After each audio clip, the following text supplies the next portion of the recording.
વડોદરા જિલ્લાના કરજણ તાલુકાના કંડારી ગામે આજે હિટાચી કંપનીના ઉદ્ઘાટન પ્રસંગે ગુજરાતના મુખ્યમંત્રી ભૂપેન્દ્રભાઈ પટેલની ઉપસ્થિતિ વચ્ચે રાજકીય ગરમાળો જોવા મળ્યો છે। કરજણ શહેર કોંગ્રેસ પ્રમુખ પિન્ટુભાઈ પટેલે સરકાર અને તંત્ર સામે આકરા સવાલો ઉઠાવી ગરીબોના હિતોની અવગણના થતી હોવાના આક્ષેપ કર્યા છે। કરજણ તાલુકાના કંડારી ગામની સીમમાં આવેલી હિટાચી કંપનીના ઉદ્ઘાટન માટે મુખ્યમંત્રી ભૂપેન્દ્રભાઈ પટેલ કરજણ પહોંચ્યા હતા। આ દરમિયાન કોંગ્રેસ પ્રમુખ પિન્ટુભાઈ પટેલે જણાવ્યું હતું કે કરજણ શહેરમાંથી પસાર થતા નેશનલ હાઇવે નંબર 48ના સર્વિસ રોડ પર લાંબા સમયથી મોટા ખાડાઓ પડેલા હતા, જેના કારણે રોજિંદા મુસાફરોને ભારે હાલાકીનો સામનો કરવો પડતો હતો।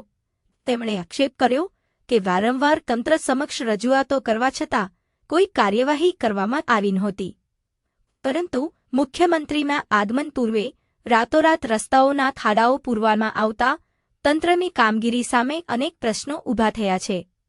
પિન્ટુભાઈ પટેલે જણાવ્યું કે જનતાની સમસ્યાઓ માટે તંત્ર નિષ્ક્રિય રહે છે, પરંતુ વીઆઈપી મુલાકાત માટે તાત્કાલિક કામગીરી હાથ ધરવામાં આવે છે। આ ઉપરાંત તેમણે એવો પણ આક્ષેપ કર્યો કે મુખ્યમંત્રીના કાર્યક્રમને પગલે કરજણ શહેરના કેટલાક વિસ્તારોમાં 2 દિવસ માટે લારી દલ્લા અને નાના વેપારીઓને ધંધો બંધ રાખવા સૂચના આપવામાં આવી હતી, જેના કારણે ગરીબ અને મધ્યમ વર્ગીય પરિવારોની રોજીરોટી પર સીધી અસર પડી છે। કોંગ્રેસ પ્રમુખે પ્રશ્ન ઉઠાવ્યો કે એક તરફ સરકાર રોજગારી અને આત્મનિર્ભરતાની વાત કરે છે, જ્યારે બીજી તરફ નાના વેપારીઓને ધંધાથી વંચિત રાખવામાં આવે છે। સરકાર ઉદ્યોગપતિઓને પ્રોત્સાહન આપે તે આવકારદાયક છે, પરંતુ ગરીબ અને સામાન્ય નાગરિકોના હકોનું પણ રક્ષણ થવું જોઈએ। અંતે પિન્ટુભાઈ પટેલે સરકાર અને વહીવટીતંત્રને અપીલ કરી હતી કે વિકાસની સાથે સામાન્ય નાગરિકોની સમસ્યાઓ અને નાના વેપારીઓના હિતોને પણ સમાન પ્રાથમિકતા આપવામાં આવે।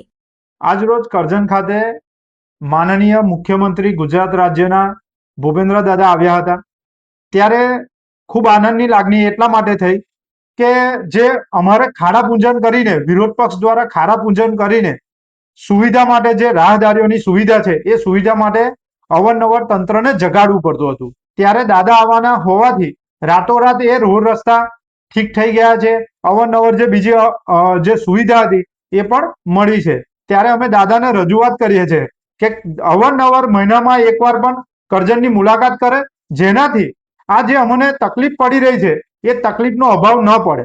બીજી વાત એવી છે કે કરજણની અંદર જ્યારે પ્રાઇવેટ કંપનીનું ઉદ્ઘાટન કરવા માટે દાદા આવી રહ્યા હોય ત્યારે સ્થાનિક રોજગારી, જે અત્યારે મોંઘવારીનો સમય ચાલી રહ્યો છે, ખૂબ જ કપરો સમય છે, જ્યારે દેશની અંદર કપરો સમય હોય અને એની અંદર પણ નાના નાના રોજગારોને પૂરતો ધંધો ન મળતો હોય, તે દરમિયાન 1-2 દિવસ માટે એ ઠેકડીઓ બંધ કરવામાં આવી છે અને ત્યાં બંધ કરીને એમને જે રસ્તો લાગતો હતો એ ત્યાં બંધ કરાવી દેવામાં આવી હતી।